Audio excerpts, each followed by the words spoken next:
yumvanye Yesu akamwemeza mu mutima akamwihanisha, bigatuma nawe aja kurarika benshi bakihana bakemera ubutumwa bwiza. Rero ikirenge aho tukigera ni mu cya Kristo. Yesu rero yabaye ku isi asenga, niyo mpamvu natwe tugomba kuba ku isi dusenga. Mu gitabo cya Bibiliya turasoma muri Luka igice cya 6 haranditse ngo umurongo waho wa 12, nuko muri iyo minsi avayo ajya ku musozi gusenga, akesha ijoro asenga Imana.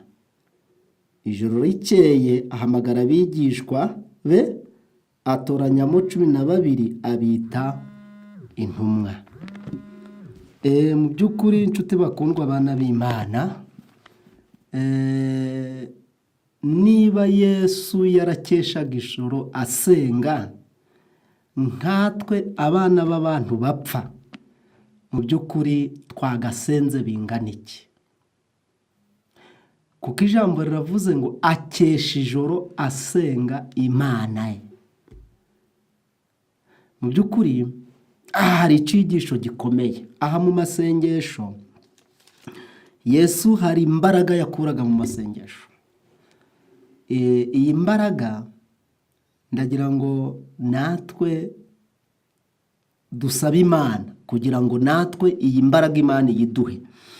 Yesu muri ico gice ku murongo wa 17, igice cya 6 Luka, amanukana nabo ahagarara haringaniriye ari kumwe n'abigishwa be benshi n'abantu benshi bavuye mu gihugu c'Itiro n'i Sidoni geranye n'inyanja nini, bazanwe no kumwumva no gukiza indwara zabo, kandi n'ababazwaga n'abadayimoni arabakiza. Abantu bose bashaka kumukoraho kuko imbaraga yamuvagamo ikabakiza bose. Izina ry'Imana rihabwa icubahiro. Burya mu masengesho harimo imbaraga. Yesu yakeshaga ijoro asenga ngo abone imbaraga z'Imana, kuko umunsi uko wagenda guhita Yesu imbaraga zamushiragamo zimazwe n'abaje gukiza. Muzabisoma neza mu byanditswe byera, aho umugore yamukozeho wari umaze imyaka 12 arwaye indwara yo kuva ari mugongo. Amukoraho, umugore atanga ubuhamya aravuga ngo Yesu aravuga ngo hariho umuntu nkozeho. Umugore nawe amaze kumukoraho ngo ahita atsina arakira. Ariko Yesu aravuga ngo yumvishe hari imbaraga zimugabanyutsemo, abwira abigishwa ati hariho unkozeho. Abigishwa bati se Yesu, abantu barakubyiganiraho, none uti hari aba bankozeho kandi bose bari kugukoraho? Ijambo ry'Imana rirasobanuye ngo Yesu yarazi umuntu umukoze afite kwizera n'utagufite, kuko wabaga afite kwizera imbaraga za Yesu zamugabanyukagamo, noneho zigaja gukiza wa muntu ufite kwizera. Niyo mpamvu yavugaga cyane ati kwizera kwawe kuragukijije. Mu by'ukuri aha tweretse ko gusenga bitera imbaraga z'iby'umwuka. Muvandimwe mukundwa udukurikiranye cyangwa uzadukurikirana, ni ukuri turagushishikariza kugira intwaro yo gusenga, kuko gusenga ari imbaraga, niho hakomoka imbaraga z'iby'umwuka. Abakristo benshi batubanjirije bakoreye Imana twe tutarabaho, benshi bose bagiraga igihe cyo gusenga no kwiyuzuza n'Imana binyuze mu masengesho. None natwe turi kwigana akamaro ko gusenga. Icya mbere ni uko bitera imbaraga z'iby'umwuka. Kubera iki? Ijambo ry'Imana riratubwira ngo muri iki gitabo cyitwa Abakozi babwiriza ubutumwa, ku rupapuro rwa 259 handitse izindi ndimi ni 254, ni icyigisho cya 56 kivuga kwizera. Haranditse ngo intsinzi z'agahebuzo zagezweho mu murimo w'Imana ntizakomotse ku bihamya bitanganwa ubuhanga, si inyorosho zizanye, si ku gitinyiro gikomeye cyangwa ubutunzi bwinshi, ziboneka mu cyumba cy'amasengesho. Izina ry'Imana rihabwa icyubahiro. Kuvuga ngo umurimo w'Imana kugira ngo utere imbere, ugire intsinzi. Twumve ngo na Uganda yabwirijwe, abantu bemeye ubutumwa, Ubuhinde bwabwirijwe, Buraya, Amerika, abantu bemeye ubutumwa. Ntabwo izo ntsinzi zigerwaho kubw'ibihamya, ahubwo ngo izo ntsinzi zigerwaho kubwo amasengesho. Ngo nta nubwo ari ubutunzi bwinshi, si ibihamya bitanganywe ubuhanga, ngo ahubwo ziboneka mu cyumba cy'amasengesho, basengana Imana umwete, batakambana kwizera, bagasingira ukuboko kwishobora byose ngo kubahe imbaraga. Urumva ko mu masengesho dukuramo imbaraga z'iby'umwuka. Umuntu akaba ku isi ari umukristo ariko afite imbaraga z'ubukristo. Izo mbaraga ziboneka mu masengesho nk'uko twasomye kuri Yesu. Niko n'igitabo gikomeje kudusobanurira. Haranditse ngo mbega ukuntu mu kwizera no mu gusenga nyakuri hari imbaraga zikomeye. Subiramo. Mbega ukuntu mu kwizera no mu gusenga nyakuri harimo imbaraga zikomeye. Niyo maboko abiri umuntu asingiriza imbaraga z'urukundo rutagira iherezo. Gusenga no kwizera ngo ni amaboko abiri, kumwe n'ukw'iburyo kundi n'ukw'ibumoso, ngo dukuruza imbaraga zishobora byose.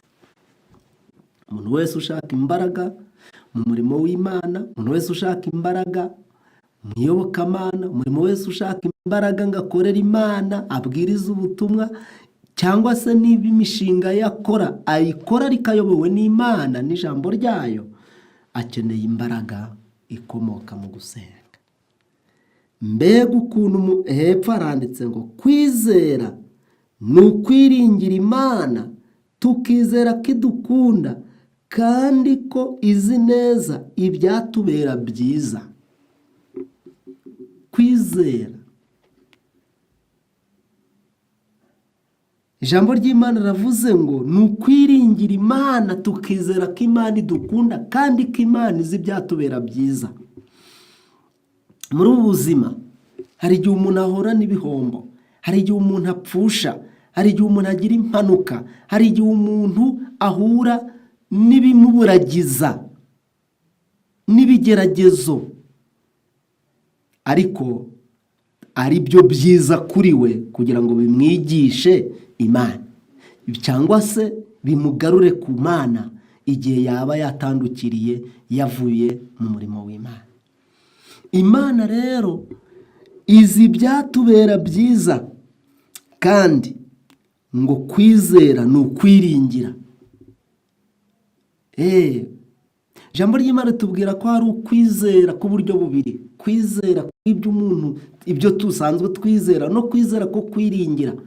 Buriya umuntu aramutse afite umufuka w'umuceri mu rugo, afite n'imboga, exactement abazi ko ari burye.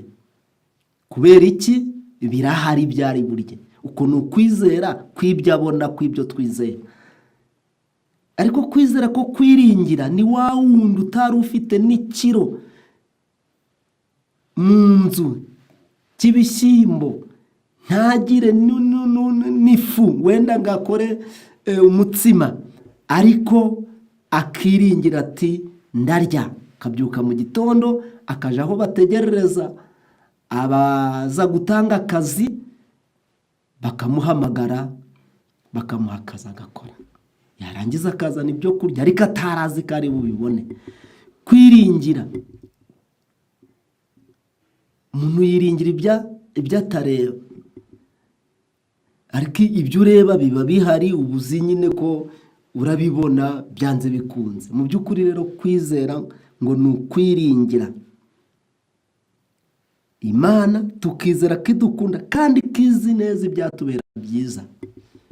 Uko rero uri kose menya ngo kuba Imana yarabyemeye ko ibyakubayeho bikubaho, ni uko Imana yabonye ko ari byo byiza. Ariko hari benshi bisiga bitandukanyije n'Imana. Muri uku rero kwizera no kwiringira haranditse ngo kubwo kwizera tukemera ubwenge bwayo mu cyimbo cy'ubujiji bwacu, imbaraga zayo mu cyimbo cy'intege nke zacu, no gukiranuka kwayo mu cyimbo cy'ibyaha byacu. Ubugingo bwacu nuko turi kose birayegurirwa. Vanga umuntu ufite kwizera, ubugingo bwe nuko ari kose byegurirwa Imana. Vango imibereho ye iba iri gukorera Imana, ibyo abamo, ibyo akora byose umugambi wabyo ni ukugira ngo biheshe Imana icyubahiro. Uwo aba afite kwizera, akemera ubwenge bw'Imana mu bujiji bwacu. Umwana w'umuntu ubwenge bwaragabanyutse ku rugero ruto cyane. Kubera iki? Kubera icyaha, kubera kutumvira, kubera imirire, kubera iminywere. Mbese ikiremwa muntu kigenda gisigingira uko bukeye n'uko bwije. Rero abafite kwizera bazemera inama z'Imana mu cyimbo cy'ubujiji bwabo, bazemera ubwenge bw'Imana, bazemera imbaraga z'Imana mu cyimbo cy'intege nke zacu, no gukiranuka kw'Imana mu cyimbo cy'ibyaha byacu. Ubugingo bwacu nuko turi kose, hepfo haranditse ngo kwizera kwacu kukemera guhakwa n'Imana kandi kukakira imigisha bizana. Ukuri, ubunyangamugayo no kubonera byahamijwe ko ariyo mabanga atuma intsinzi igerwaho mu buzima. Ngukuri, ubunyangamugayo, kubonera ni ibintu bitatu. Ni ukuri, ukagira ubunyangamugayo, ukagira no kubonera mu mico. Ngibyo nibyo bituma intsinzi mu buzima igerwaho. Kwizera niko gutuma ayo mahame aba ayacu. Mu by'ukuri bana b'Imana, ijambo ry'Imana ritweretse ko imbaraga iva mu masengesho ikomeye, kandi ko gusenga no kwizera ngo ari amaboko abiri dukuruza imbaraga z'Imana ishobora byose. Niyo mpamvu abantu batubanjirije nabo barasengaga. Ubwo rero mu masengesho tuzagiramo imbaraga. None se ni ayahe masengesho dukwiriye gusenga? Bavandimwe bana b'Imana, ijambo ry'Imana ritubwira ko hari amasengesho yo mu mutima. Ayo masengesho niyo Enoki yahoraga asenga, kuko ngo umutima we uko wateraga yabaga ari gusenga. Enoki yabanye n'Imana imyaka 300, ntiyakora icyaha, ntiyakora ikibi. Imana iramwishimira kugeza ubwo ngo yimurirwa mu ijuru adapfuye. Enoki nuko yasengaga ayo masengesho. Mu gitabo cyitwa Abaheburayo igice cya 11 haranditse ngo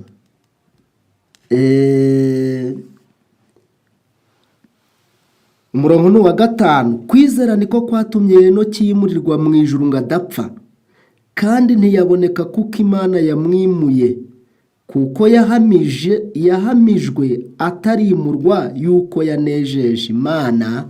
Ariko utizera ntibishoboka ko ayinezeza, kuko uwegera Imana akwiriye kwizera yuko iriho ikagororera abayishaka bose. Izina ry'Imana rihabwa icubahiro. Enoki yabaye muri iyi si yacu. Mu gihe cye yaba isi ngo yari arimo, isi yabagamo Enoki yari isi mbibamo ibyaha, ariko irimo gukiranirwa gukomeye, ariko arakiranuka, ntiyafatanya n'abanyabyaha bariho mu gihe cye, arakiranuka imyaka 300 agendana n'Imana, kubera ko yari afite amasengesho yitwa amasengesho yo mu mutima. Aya masengesho yo mu mutima ni amasengesho yo kwibwira. Waba uri mu nzira wayasenga, aho uri hose wayasenga. Hari undi mukiranutsi aya masengesho yo mu mutima dukwiriye kugira, witwa Isaka. Nawe ijambo ry'Imana ritubwira ko nawe yagiraga igihe cyo kwibwira. Turabisoma mu Itangiriro 24, haranditse ngo umurongo waho wa 63, Isaka arasohoka ajya kwibwirira mu gasozi, nimugoroba yubura amaso abona ingamiya ziza. Mu by'ukuri uyu nawe ni umuntu wari umukiranutsi, umuhungu wa Aburahamu. Igihe yari agiye gushaka, we ku munsi w'ubukwe ngo yari yagiye kwibwira mu gasozi, aja ahantu hatari ibirangaza, nuko atekereza ku by'Imana, atekereza ku rukundo rwayo, atekereza ku byayo. Ayo masengesho yo mu mutima yo kwibwira, aho uri hose nshuti mukundwa, natwe dukwiriye kuja tubigana. Umuntu ari mu nzira ukwiriye gusenga, uri mu rugo ukwiriye gusenga, uri mu murimo uhinga ukora ukwiriye gusenga. Mu by'ukuri ijambo ry'Imana ritwereka ko kudasenga abantu baba bari mu kaga, kandi gusenga mu gitabo cya Matayo, cya Luka igice cya 22, gusenga ngo biturinda gusenga biturinda ibishuko. Haranditse ngo 39, arasohoka ajya ku musozi wa Elayono nk'uko yamenyereye.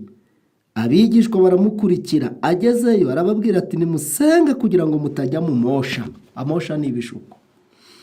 Burya abantu basenga, ijambo ry'Imana riravuze ngo ntabwo bajya mu mosha, kuko baba basenze kandi babaye maso, amosha zaba yareba. Kuvanga ibishuko biza babireba, bamara kubireba bakabitsinda. Ariko iyo umuntu adasenga kandi ataba maso, bituma noneho ibishuko biza kandi bikamutsinda. Niyo mpamvu Yesu yabwiye abigishwa, barababwira ati nyabuna musenge kugira ngo mutaja mu mosha. Ariko gusenga byarabananiye, amosha araza, ibishuko biraza birabatsinda. Bamwe muri bo bihakana Yesu, nka Petero. Ndetse kugeza ubwo Yesu ababwira ati n'isaha imwe koko ntimubashije kubana nanjye, isaha imwe gusa. Uko gusinzira byababyariye gutsindwa. Ariko mwumve ko amasengesho aturinda kujya mu mosha. Icya mbere aduha imbaraga z'iby'umwuka, cya kabiri aturinda kujya mu mosha. Rero amasengesho mu gitabo cyitwa Abaroma baravuze ngo isengesho, amasengesho ni intwaro. Na Befeso, igitabo cy'Abefeso kitubwira ko amasengesho ari intwaro y'umukristo. Abefeso 6 haranditse ngo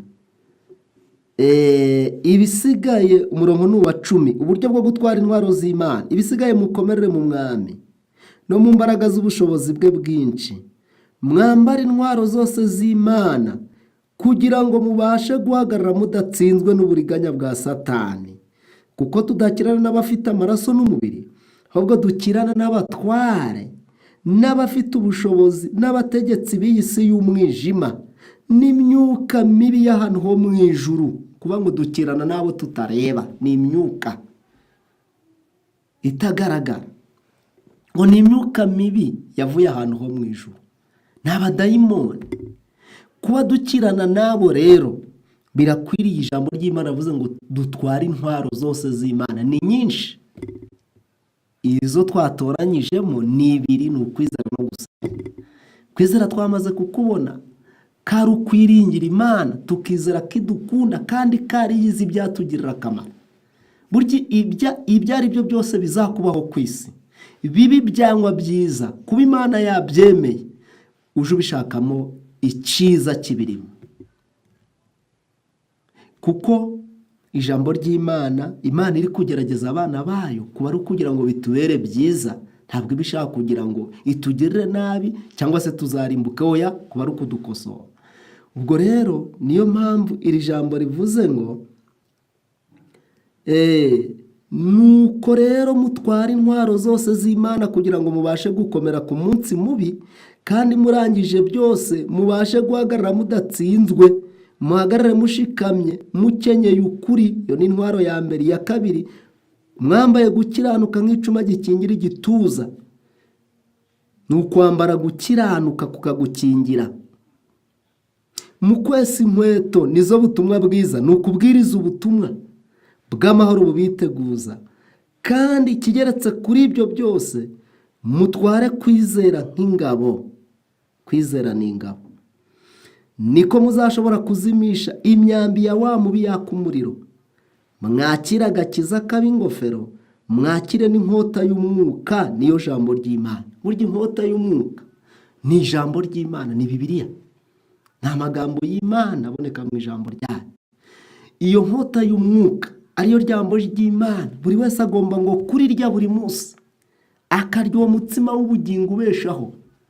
Ijambo ry'Imana mu gitabo cyitwa Ubuvuzwaga ibihe byose aratubwira ngo nk'uko imibereho yacu itunzwe n'ibyo kurya turya buri munsi, ni nako imibereho yacu y'iby'umwuka igomba gutungwa n'ijambo ry'Imana buri munsi. Buri munsi ukwiriye kwiga ijambo ry'Imana, kuko ijambo ry'Imana baravuze ngo ni inkota y'umwuka. 18, musengeshe umwuka iteka mu buryo bwose bwo gusenga no kwinginga, kandi ku bw'ibyo mugumye rwose kuba maso, musabire abera bose. Mu by'ukuri bana b'Imana batweretse ko ngo hari uburyo bwinshi bwo gusenga, ngo ariko tugomba gusengesha umwuka iteka mu buryo bwose bwo gusenga. Ubwo buryo rero ni amasengesho yo kwibwira yo mu mutima, buri wese agomba kugira ahari hose. Uburyo bwa kabiri ni amasengesho yo mu rwiherero, aho uja kwiherera ni mu cyumba se, ni ahantu runaka hatari ibisakuza, hatari ibirira kubongamira, hatari ibituma utagira n'umushyikirano n'Imana, ugapfukama. Kuko ijambo ry'Imana muri Luka 22 umurongo waho wa 41 aranditse ngo Yesu atandukana umwanya uresha n'ahaterwa ibuye, arapfukama arasenga. Yari yagiye kwihererana n'Imana, asize intumwa ze nazo ahantu ngo nazo zisenge zitajya mu mosha. Arapfukama. Niko natwe dukwiriye kumwigana, tukaja dupfukama mu rwiherero, tugasenga Imana. Ayo masengesho akatubera inkomezi, ayo masengesho akadufasha muri ubu buzima bw'iby'umwuka. Mu gitabo cyitwa Abakozi babwiriza ubutumwa, mu cyisho cya 55 havuga ngo isengesho ryo mu rwiherero, haranditse ngo amasengesho yo mu muryango kimwe n'ayo mu ruhame afite akamaro mu mwanya wayo, ariko umushyikirano umuntu agirana n'Imana mu rwiherero niwo utunga ubugingo bw'umutima. Ngo hari amasengesho yo kwibwira yo mu mutima, umuntu asengera mu mutima igihe cyose n'aho ari hose. Hirya yaho aya kabiri hari amasengesho yo mu rwiherero, aho umuntu apfukama akiyerera n'Imana agasenga. Ariko baratubwiye ngo hari n'amasengesho yo mu muryango, aho umugabo, umugore, abana baterana bagasenga, bakiga ijambo ry'Imana, bakiragiza Imana mu gitondo na nimugoroba. Ndetse ayo masengesho yo mu muryango ni igicaniro cy'urugo. Aho tubona icyitegererezo kuri Yobu, igice cya mbere, wafataga abana be akabatambira ibitambo bingana n'umubare wabo, kuko yatekerezaga ngo ahari abana be bahemutse mu mutima, bahemukira Imana. Yaratekerezaga atahari hari igihe binejeje bakaba hirya y'Imana, bagatandukana n'ubuntu bw'Imana, akabasengera, akabatambira ibitambo, akongera akabunga n'Imana. Ayo masengesho yo mu muryango niyo yarakenewe muri bwa buryo bwose bwo gusenga. N'amasengesho yo mu ruhame noneho, igihe twateranye n'abandi na bene data 2 3 turi gusenga tugasaba Imana, igihe abantu bateraniye mu muryango bari gusenga Imana, amasengesho yo mu ruhame nayo ngo bifite akamaro mu mwanya wabyo. Ariko umushyikirano umuntu agirana n'Imana mu rwiherero niwo utunga ubugingo bw'umutima. Nshuti mukundwa, mwana w'Imana, mbese ushaka ko umutima wawe ugira ubugingo, ja usengera mu rwiherero. Ijambo ry'Imana riratubwiye ngo ku musozi ari kumwe n'Imana niho Mose yerekewe ya nyubako itangaje yagombaga kuba ubuturo bw'icyubahiro cy'Imana. Mose yajaga ku musozi, yagiye ku musozi, Imana iramuzamura imwereka ubuturo bwiza bwo mu ijuru, iramubwira ngo genda mwubake ubuturo nk'ubu. Mose ashaka abubatsi b'abahanga, barubaka. Ibyo yabiboneye ku musozi yiherereye.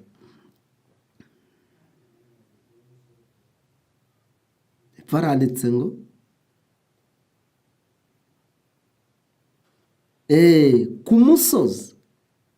ku musozi dusabanye n'Imana mu rwiherero, aho niho dushobora gusobanukirwa umugambi w'agahebuzo ifitiye mwene muntu. Ku musozi wiherereye nibwo utekereza umugambi Imana igufiteho ni uwuhe. Ni ukugira ngo wowe ukizwe, nurangiza ukize n'abandi, kugira ngo wowe uhinduke, nurangiza bazakureberaho icyitegererezo cyawe, imikorere yawe, urukundo rwawe, ishakugira uko witanga mu gukorera Imana, nabo baje bitanga mu gukorera Imana. Umugambi w'Imana tuwubona twihereranye n'Imana mu masengesho. Faranditse ngo uko niko tuzashobozwa kubaka imico yacu tugendeye kuri uwo mugambi, kugira ngo dusohorezwe isezerano ryayo ngo nzatura muri bo, ngendere muri bo, nzaba Imana yabo, nabo bazaba ubwoko bwanjye. Iri sengesho ryo mu rwiherero, bana b'Imana, hepfo aranditse urupapuro rwa 255, amasengesho atuma umutima ugirana umushyikirano na bugufi na soko wa bugufi na soko y'ubugingo, kandi akomeza imitsi n'imyakuro y'ubunararibonye bwa gikristo. Amasengesho atuma umutima ugirana umushyikirano wa bugufi na soko y'ubugingo. Bavandimwe, ninde udashaka kugirana umushyikirano wa bugufi na soko y'ubugingo? Ubishaka wese naje mu rwiherero asenge. kandi akomeza imitsi n'imyakuro y'ubunararibonye bwa gikirisito. Umuntu akagira ubunararibonye mu by'iyobokamana. Ibyo Imana yagukoreye mu gihe cyashize, ibyo wakoze mu gihe cyashize, uko wagiye ukosereza Imana, aho wibeshe, aho wakoze amakosa n'ibyaha, biba bikwigishije kugira ngo utazabisubiramo. Inzira wanyuzemo ukagera mu bibi, mu by'ukuri aho ugomba kuhigira ukahakora inararibonye kugira ngo udasubira iyo ngiyo. Kwirengagiza amasengesho cyangwa gusenga rimwe na rimwe igihe wumva bitakubangamiye, bitera umuntu gutandukana n'Imana. Aha harakomeye. Kwirengagiza amasengesho cyangwa umuntu agasenga rimwe na rimwe ng'igihe yumva bitamubangamiye. Mu by'ukuri umuntu akaba afite bizinesi, arabyuka aje muri bizinesi runaka, mbese akumva nta kanya yabona ko gusenga, ahubwo agahita agenda, mbese agasenga bitamubangamiye, nta byo gukora byihutirwa afite. Ibyo bintu baravuze ngo, cyangwa se gusenga rimwe na rimwe igihe wumva bitamubangamiye, ngo bitera umuntu gutandukana n'Imana. Ubushobozi bw'iby'umwuka bukabura ubutaraga, inararibonye y'iby'idini ikabura umurego n'ubutaraga.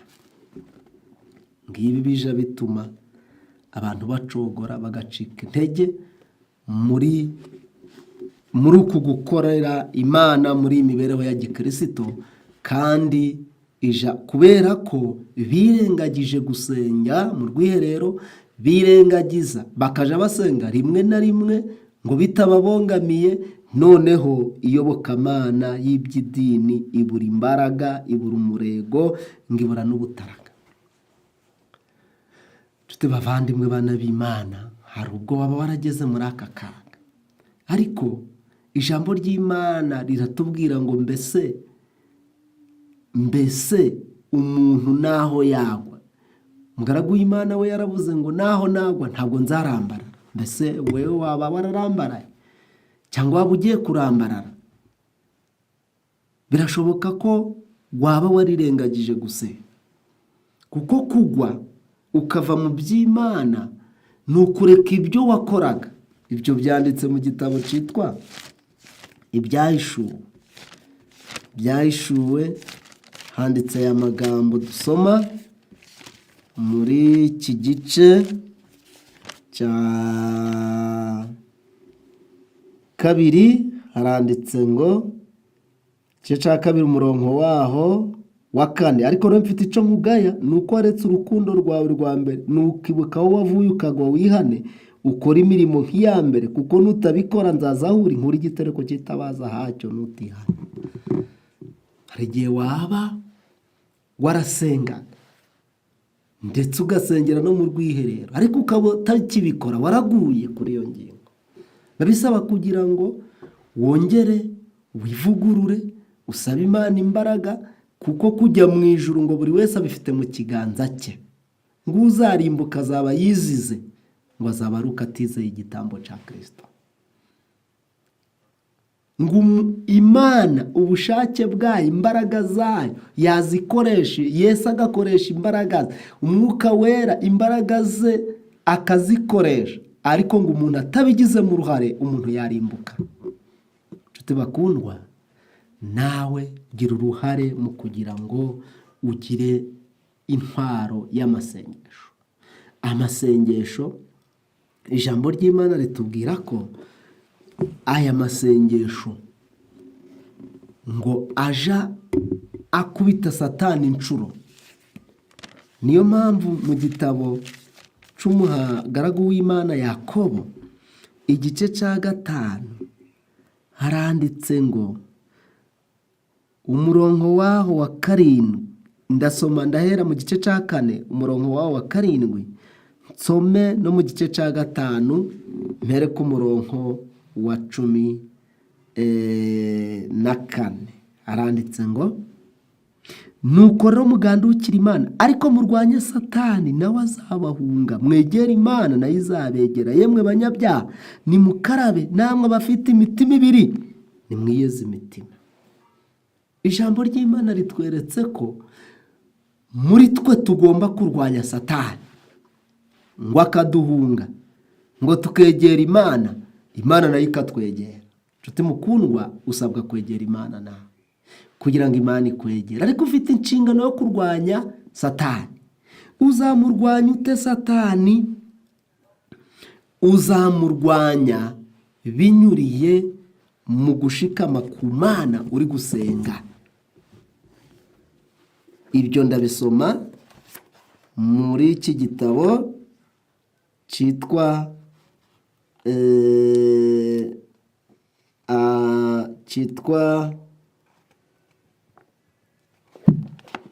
intekerezo, imico n'ubumuntu. Urupapuro rwa 26 haranditse ngo umuzingo wa mbere, amasengesho azaturinda Satani. Amasengesho undi mumaro wayo nuko aturinda Satani. Amasengesho asenganywe kwizera ni imbaraga ikomeye ku mukristo, kandi azakubita Satani inshuro. Mbese niba uri umukristo ukaba usenga kandi wizeye Imana, ijambo ry'Imana ravuze ngo amasengesho nujya usenga, ayo masengesho ngo azakubita Satani inshuro mu by'ukuri. Haranditse ngo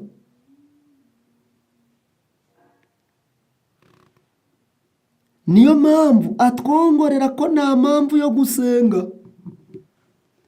Satani ku kazi k'amasengesho amutesha umutwe, akaburagiza imigambi akayiburizamo, ngo yongorera umuntu ngo ariko uri gusenga ngo bizagere kuki, ngo bariya si ngo basenze ngo bageze kuki, ngibyo bivemo ngo wipfushe igihe cyawe ubusa. Akakongorera ati ntusenge. Abandi ibitotsi bya mu gitondo kikaba igitotsi koko.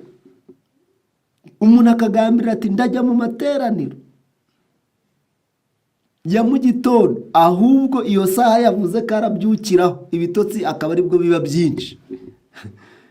Kandi indi minsi ntabyo, ni Satani. None ijambo riravuze ngo Satani aje yongorera abantu ati nta mpamvu yo gusenga. Yanga izina rya Yesu umurengezi wacu, kandi iyo twegereye umucunguzi wacu tumaramaje tumusaba ngo azadufashe, abamarayika ba Satani bafatwa n'ihahamuka. Mbega ibanga abantu benshi bahishwe. Iyo twegeye Satani ngo yanga izina rya Yesu, noneho umuntu wegereye Yesu asaba Yesu imbaraga ngo zizamushoboze kunesha Satani, ngo abamarayika ba Satani bafatwa n'ihahamuka. Mu kwirengagiza gusenga tuba dusohoza imigambi ye, kuko tugwa mu buryo bworoshe mu bitangaza bye by'ibinyoma. Iyo abantu birengagije gusenga, ngo baba bari gusohoza imigambi ya Satani, ngo kandi bakagwa mu buryo bworoheje mu bitangaza bya Satani by'ibinyoma. Nshuti bakundwa, mbese ushaka gukira ubuyobe buri ku isi? Ibitangaza by'ibinyoma birahari. Mu gitabo cyitwa Ibyaduka byo mu minsi y'imperuka handitse amagambo akomeye ngo Satani azakora ibitangaza ngo akize indwara. Ngo kandi mu gihe Satani azaba ari gukora ibitangaza ari gukiza indwara, ngo kizaba ikigeragezo ku Badivantiste b'umunsi wa 7. Nabo bazaja kuvuza muri abo banyabitangaza, ariko ari ibitangaza bituruka kuri Satani. mwibuke ko Bibiliya yahanuye ko Satani azamanura n'umuriro ukava mu ijuru, ngo Satani azayobya n'intore niba bishoboka. Birakwiye ko tuba maso, nshuti bavandimwe, tukongera amasengesho kugira ngo turogoye imigambi ya Satani. Ibyo atashoboye kugeraho mu kugerageza Kristo, abigera akoresheje kwereka umuntu ibishuko bye by'ibinyoma. Yesu yagerageje, Satani yagerageje Yesu kenshi. Muri Matayo igice cya 4 yamugerageresheje ibintu bitatu: icyubahiro, ubutunzi bw'isi n'ibyo kurya. Yesu arabitsinda, ariko barandika ngo Satani amutega ikindi gihe. Hari igihe uyu munsi umutsinda, ejo akavuga ati buretse nanjye tuzabona. Uyu munsi waba watsinze, ibyo watsinze uyu munsi ejo bikagutsinda, kubera ko utabaye maso kandi utasenze. Nshuti bakundwa bana b'Imana, ngo ibyo Satani atashoboye kugeraho kuri Yesu, twebwe akabigeraho akoresheje kwereka umuntu ibishuko bye by'ibiki, by'ibinyoma. Mu by'ukuri ijambo ry'Imana ratubwiye ngo amasengesho ahahamura abamarayika ba Satani bagahunga. Niyo mpamvu bana b'Imana, nshuti bakundwa, ni ukuri ukwiriye kuba umuntu usenga, ukwiriye kuba umuntu wizera, ukwiriye kumenya ko burya Imana yashatse ko tuganira nayo, idushiriraho uburyo dukwiriye gusenga. Igitabo cyitwa Guhamagarwa kwacu, ku rupapuro rw'127 haranditse ngo gusenga ni ugutera k'umutima. Ukundwa mwana w'Imana, mbese umutima wawe uracatera? Ndagira ngo uyu munsi wisuzume, urebe niba umutima wawe w'iby'umwuka ugitera. Ikimenyetso ni uko kuri uyu munsi waba ugisenga. Kwiherera ukiherera, gusengana n'abandi ugasenga amasengesho yo mu materaniro, mu rugo, mu muryango ukaba usenga, uri mu nzira ugenda, uri mu murimo uri gukora, ukaba uri kwibwira, ukaba uri kuririmba mu mutima, uri gushimira Imana ibyiza yagukoreye, cyangwa se n'ibigeragezo wahuye nabyo ariko ukaba wanesheje. Mu by'ukuri ngo gusenga no gutera k'umutima ni umuyoboro w'imigisha yose.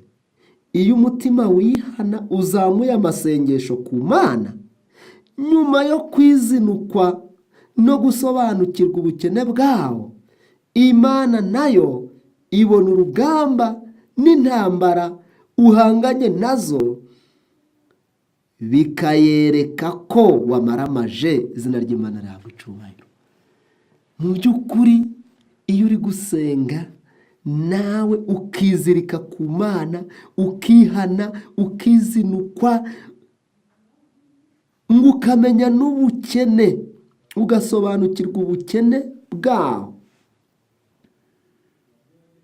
bw'umutima wawe, Imana nayo ngo ibona urugamba wahanganye narwo, bikayereka kumaramaje. Ihoza urutoki kuri buri mutima, igenzura gutera kwawo kose. Nta byiyumviro byatsika umutima, nta marangamutima yawuburagiza, nta mibabaro yawijimisha, nta cyaha cyawutera ikizinga, nta gitekerezo cyangwa imigambi cyawuhungabanya ngo data abiyoberwe. Izina ry'Imana rihabwa icyubahiro. Nta cyakubaho Imana itakizi, byose irabizi. ibyakubayeho n'ibizakubaho irabizi, kandi ntabyo yakwemerera ibonye birakwica, mbese biragukura kuri yo, kuko ibije byose biba ari ibyo kutugarura ku Mana. Hari n'igihe abantu bava ku Mana, ndibuka Abisirayeli bavuye ku Mana ngo Imana ibateza inzoka z'ubusabwe mu butayu zirabarya. Igihe kimwe bayisabye inyama, Imana irazibaha, ngo ariko imitima yabo iyitera kona, baraziruka kugira ngo bagaruke ku Mana. Rero ijambo ry'Imana ravuze ngo ntacahungabanya umutima wawe ngo data biyoberwe. Uwo mutima waguzwe igiciro cyinshi kandi ukunzwe urukundo rutagajuka. Mu by'ukuri Imana yadutanzeho bibiri bikomeye. Kuturema ni icyambere, turi ab'Imana muri Zaburi y'ijana ngo turi intama zo mu cyanya cy'Imana kuko yaturemye. Kabiri, maze kuturema Satani adukura kuri yo, aratuyobya ngo dukore ibyaha dutandukane n'Imana, ariko Imana yongera kutugarura kuri yo ikoresheje Yesu Kristo, atanga amaraso, amena amaraso y'igiciro cyinshi kugira ngo aducungure. Kuri ibyo turi ab'Imana kubw'indemano, turi ab'Imana kubwo gucungurwa n'amaraso ya Yesu Kristo, amaraso y'igiciro cyinshi. Ngo ubwo ijuru ryatangaga Yesu ngo ryari ritanze byose. Bavandimwe bana b'Imana, ijambo riravuze ngo Yesu twakunzwe urukundo rutagajuka. Kristo umucunguzi wacu yari afite amakene y'umubiri yagomba gukemura, n'umunaniro w'umubiri akeneye guhemburwa.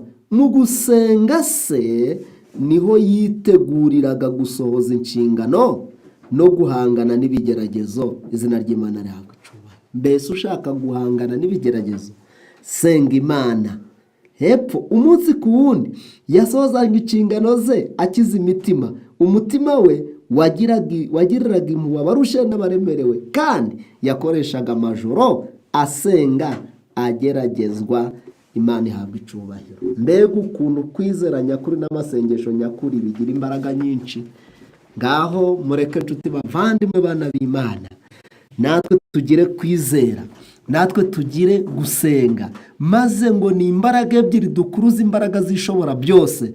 Umukristo akaba mu isi afite imbaraga zo gutsinda ibyaha, afite imbaraga zo gutsinda Satani. Niyo yagwa yariganwa na Satani akagira impanuka agakora icyaha, agira umutima umenetse, akihana, akatura icyaha cye. Niyo mpamvu dusoza turasoma mu gitabo cya Yakobo 5:16 haranditse ngo 14, muri mwe hariho urwaye natumira abakuru b'itorero, muri mwe hariho ubabaye. Murongo wa 13, mbese muri mwe hariho ubabaye nasenge, hariho unezerewe naririmbira Imana. Muri mwe hariho urwaye natumira abakuru b'itorero bamusabire bamusize amavuta mu izina ry'Umwami, kandi isengesho ryo kwizera rizakiza umurwayi umwami amuhagurutse, kandi n'aba yarakoze ibyaha azaba bibabariwe. Mwaturirane ibyaha byanyu kandi musabirane kugira ngo mukizwe. Gusenga k'umukiranutsi kugira umumaro mwinshi iyo asenganye umwete. Dore rero yari umuntu umeze nkatwe, asaba cyane ko imvura itagwa. Imvura imara amezi 3 n'amezi 6 itagwa, arongera arasenga, nuko ijuru rigusha imvura, ubutaka bumeze imyaka yabwo. Izina ry'Imana rihabwa icyubahiro. Rero nk'uko ijambo ry'Imana ritubwiye, reka twizere kandi dusengane umwete nk'uko Eliya yasenze, nk'uko n'ijambo ritubwiye ngo mbese muri mwe hari ubabaye. Mbese hano ku isi ntiduhura n'ibituburagiza, tugahura n'ibitubabaza, bwaba ari uburwayi, bwaba ari ibihombo, byaba ari impanuka, byaba ari ibibazo, kwaba ari ugutsindwa ku ishuri, kandi amafaranga yararishwe bagurishije umurima, inka se, isambu n'ibindi. Mbese ugasanga muri iyi si waba uri gucuruza ugahomba. Umuntu ashaka urugo, agashaka umugore kugira ngo azabone urubyaro, ariko bikanga. ikigeragezo, ingorane zose, ibibazo byose waba ufite, waba warahuye nabyo, ntibikagutandukanye n'Imana. Izere kandi usenge. Mu by'ukuri Imana idushoboze gusenga, kuko tubonye akamaro k'amasengesho kugira ngo tuzakirizwe mu bwami bwayo, kandi dusenge kugira ngo tubone imbaraga yo gutsinda Satani n'ikibi.